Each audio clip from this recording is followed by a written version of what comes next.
A paz do Senhor, meus irmãos, vamos começar mais uma aula do nosso curso Conhecendo a Bíblia, livro por livro. Na aula anterior tivemos uma introdução ao livro de Josué e agora teremos mais uma aula e a nossa aula vai ser regida, vai ser guiada por esse esboço.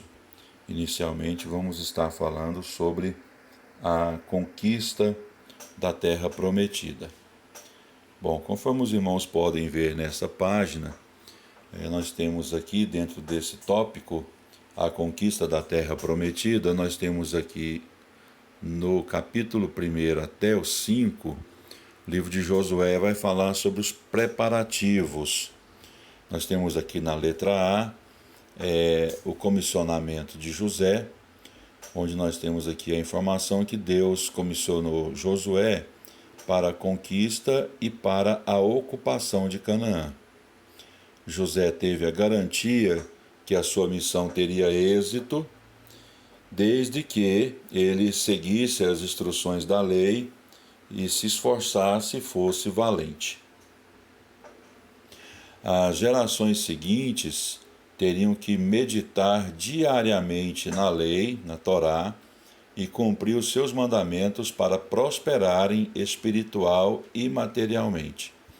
Isso aqui foram as condições que Deus colocou para Josué e para o povo, para que eles tivessem êxito na missão de conquistar e permanecer na terra de Canaã. Aqui nós temos na letra B os preparativos para entrar em Canaã. Esses relatos estão lá no capítulo 3 e 4 de Josué. Josué inicialmente tomou as seguintes medidas para se preparar, ou para o povo se preparar para conquistar Canaã. Aqui nós temos aqui a informação de que ele chamou imediatamente o povo para preparar-se a fim de cruzar o Jordão. O exército hebreu já estava bem organizado, bem disciplinado. Os Rubenitas, os Gaditas e a meia tribo de Manassés, que haviam se estabelecido lá na Transjordânia, juntaram-se aos irmãos judeus, hebreus, para lutarem contra os cananeus.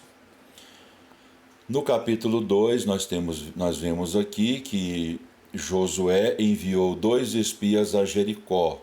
A história sobre Raabe é bem conhecida, então vamos passar aqui bem rapidamente, Josué queria conhecer as defesas da cidade e o estado de ânimo de seus habitantes.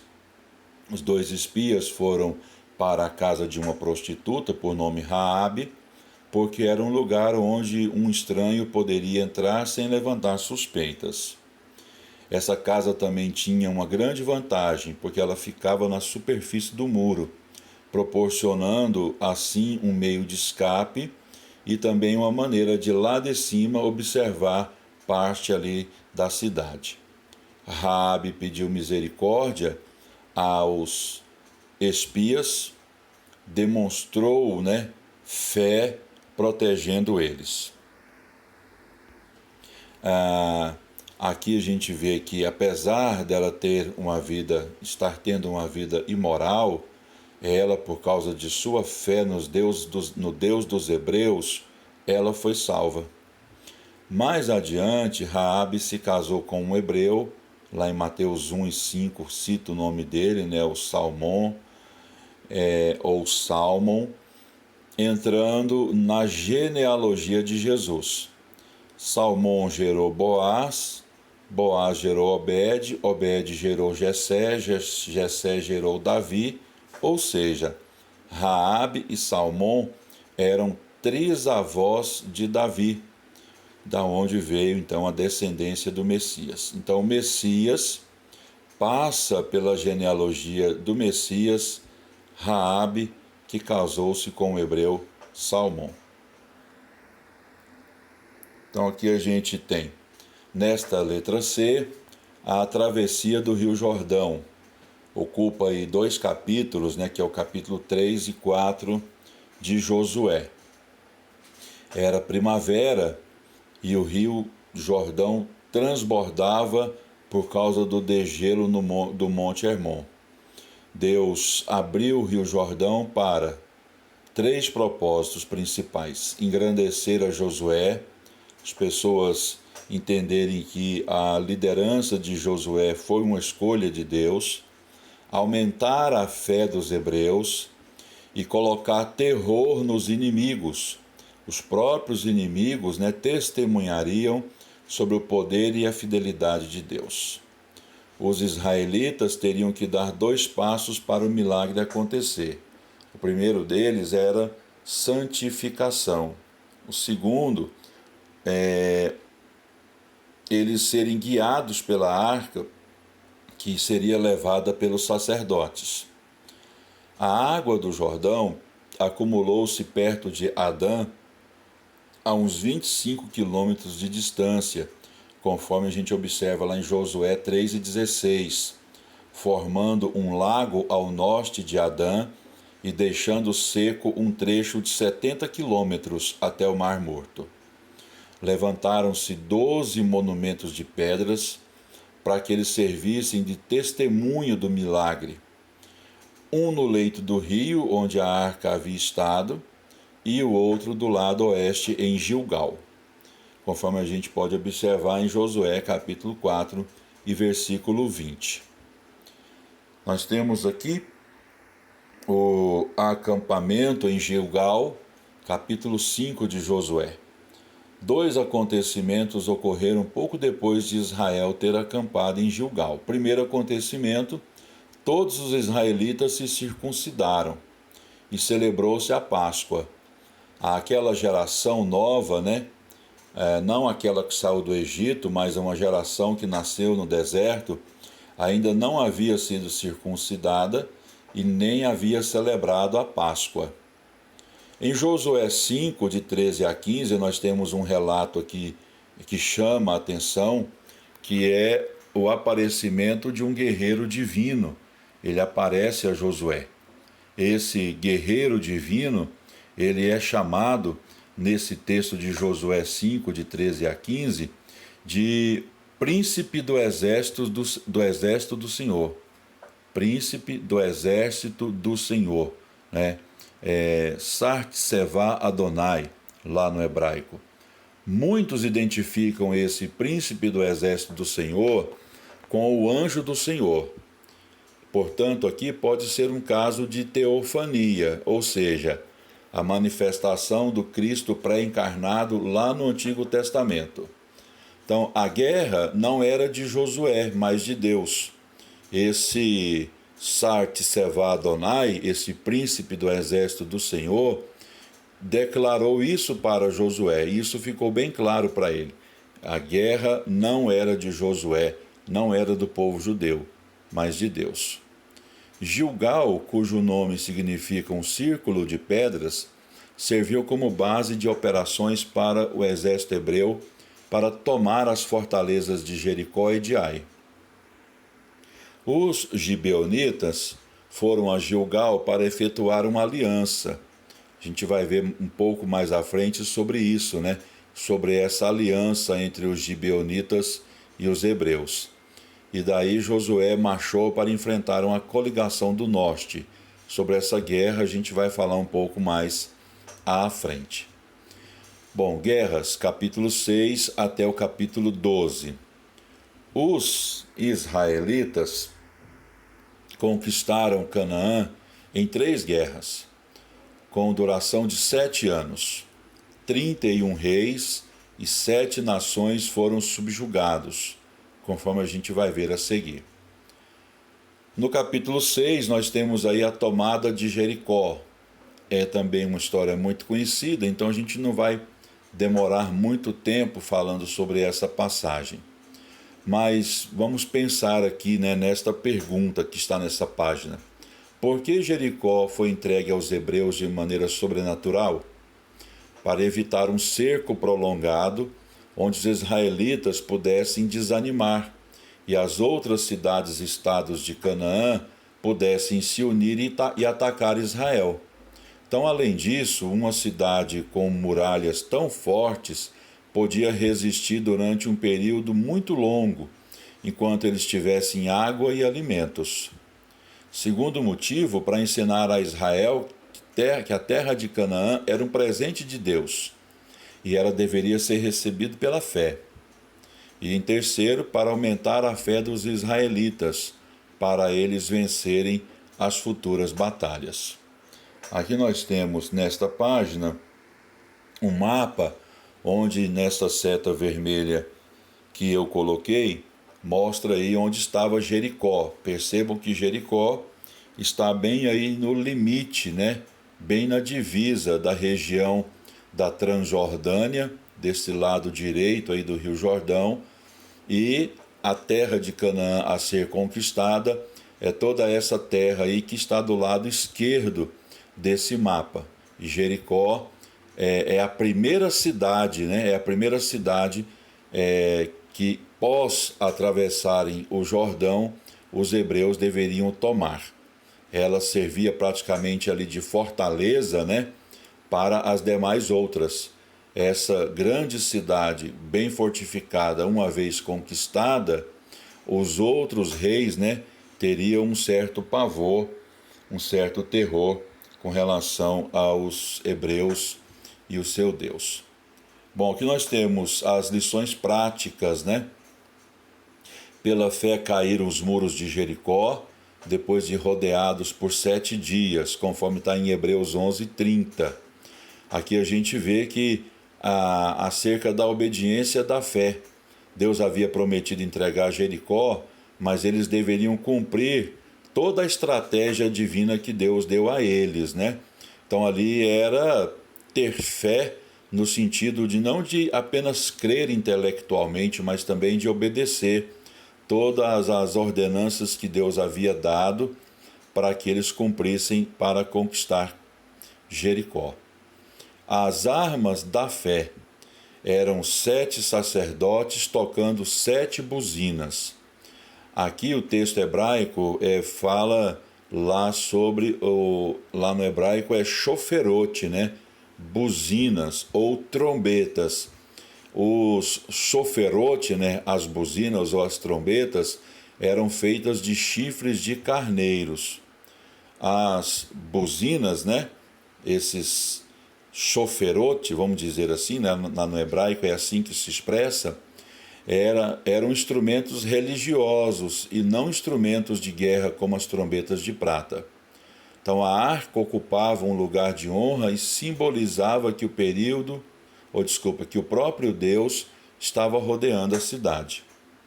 A vitória da fé. No devido tempo colheremos. Note a frequência do sagrado número 7, né? Nesse texto, o número 7 vai aparecer várias vezes. Então o 7 é o número da totalidade, da perfeição. Então depois deles trabalharem 6 dias, né? Ou seja, circundarem a cidade por 6 dias, o 7º dia, que é o número de Deus, veio a vitória. Vamos observar aqui acerca da tomada de Ai. A derrota de Ai e o pecado de Acã.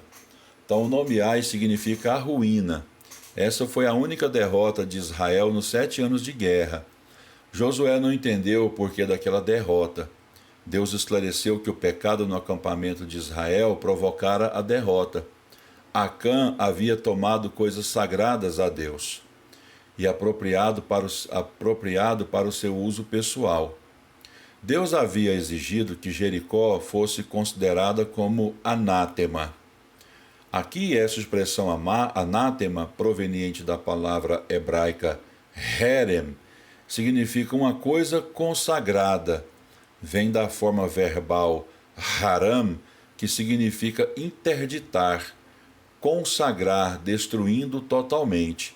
Então esta palavra refere-se à exclusão de um objeto do uso humano, acompanhada por uma entrega total a Deus. Assim, anátema era algo que deveria ser entregue à destruição completa como oferta para Deus. Então a ideia aqui é essa, né? Deus manda que destruíssem Jericó e de nada lá sobrasse. e Jericó seria para ele como uma consagração, então ninguém poderia pegar nada dali. E Acã pegou, por isso eles foram derrotados por Ai. No capítulo 8, a gente tem aí que os hebreus lutaram contra Ai novamente e venceram, né? Derrotaram aquela cidade. No capítulo 8 de Josué, nós temos a leitura da lei. Aqui nós temos, né, o seguinte relato, que depois de destruir Ai, Israel foi aos montes Ebal e Gerizim. No monte Ebal, Josué construiu um altar de pedras, onde ofereceu holocaustos e ofertas de paz. Copiou em pedras a lei. Josué fez a leitura da lei, das bênçãos e das maldições. A nação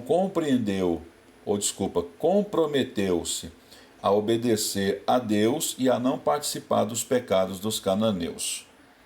Aqui nós temos um mapa, né, onde mostra aí a cidade de Ai, nesta seta vermelha.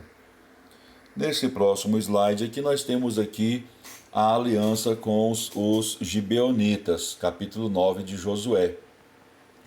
As notícias da destruição de Jericó e de Ai causaram duas reações. A primeira, a união dos inimigos para criar uma resistência contra os hebreus que avançavam contra os seus territórios. Segundo, a sujeição dos gibeonitas aos israelitas. A aliança com os gibeonitas era algo proibido aos israelitas, porque Deus disse que eles não podiam fazer aliança com os cananeus. No entanto, os gibeonitas fingiram ser viajantes que habitavam em uma terra distante e pediram que os hebreus fizessem uma aliança de paz com eles. Os israelitas foram enganados pelos gibeonitas porque não consultaram o Senhor. Apesar do engano dos gibeonitas, os israelitas cumpriram com sua parte da aliança de não atacar os gibeonitas. Inclusive, séculos depois, a casa de Saul foi castigada porque Saul matou alguns gibeonitas, conforme está lá em 2 Samuel, capítulo 21, versículo 1 até o 14. A condenação de Josué contra os gibeonitas tornou-se em bênção, pois eles tiveram de servir como escravos na casa de Deus, conforme está em Josué 9 e 27. O tabernáculo foi colocado em Gibeon, conforme está lá em 2 Crônicas 1 e 3. Então, essa condenação de Josué contra os gibeonitas, que eles deveriam servir como escravos na casa de Deus, para os gibeonitas se tornou em bênção, porque eles não foram destruídos naquela conquista da terra de Canaã, antes passaram a servir na casa de Deus. A rendição das 4 cidades gibeonitas, Gibeon, Quefira, Beorote e Kiriat Jearim, facilitou a divisão da terra em 2 partes. Então a gente tem aqui esse mapa, onde mostra aí a localização de Gibeon. Está aí do lado esquerdo, circulado aí por um círculo vermelho. A conquista do sul de Canaã. Aqui a gente tem, né, no capítulo 10 de Josué, a derrota da coligação dos reis do sul. 5 reis ao sul de Gibeon, Adonisedeque, rei de Jerusalém, Oão, rei de Hebron, Pirã, rei de Jarmute, Jafia, rei de Lax, e Debi, rei de Eglon, atacaram os gibeonitas. Eles queriam castigar os gibeonitas pela traição, porque eles fizeram um acordo com os hebreus. E evitar que as 4 cidades gibeonitas, Gibeon, Quefira, Beerote e Kiriat Jearim, fossem entregues para Josué. Então, logo Josué foi avisado, né, do pedido de auxílio dos gibeonitas, ele deslocou soldados até Gibeon. Josué recebeu a promessa da vitória, né? A gente pode ver isso lá em Josué 10 e 8, e em Josué 10 e 12, ele mandou o sol e a lua se deterem. A Bíblia, ela não trabalha, não tem essa preocupação de usar uma linguagem científica. Então aqui a gente não tem uma contradição com a ciência. tendo em vista que a linguagem usada aqui na Bíblia é de acordo com o conhecimento científico popular. O resultado da intervenção divina foi uma grande vitória. O poder dos amorreus foi destruído e a região meridional ficou à mercê dos israelitas. A conquista das cidades-estados do sul, capítulo 10, versículo 28 até o 43. As cidades caíram, uma após outra, numa série de rápidos e devastadores ataques hebreus. Mesmo que algumas cidades-estados como Jezé e Jerusalém não tivessem sido tomadas, toda a região do sul, desde Gibeão até Cades-Barneia, foi dominada por Josué. Porém, não significava que Israel ocupara toda a região, ou seja, ainda faltava o assentamento das tribos. Aqui a gente tem nesse mapa, né, a região onde houve a guerra ali com aqueles reinos. E aqui, nosso penúltimo slide, as guerras ao norte, capítulo 11 e 12 de Josué. Os reis cananeus do norte estavam alarmados pelas notícias da conquista do sul. Jabim, rei de Azor, formou a poderosa coligação das cidades-estados do norte, conforme a gente pode ler na Bíblia, né?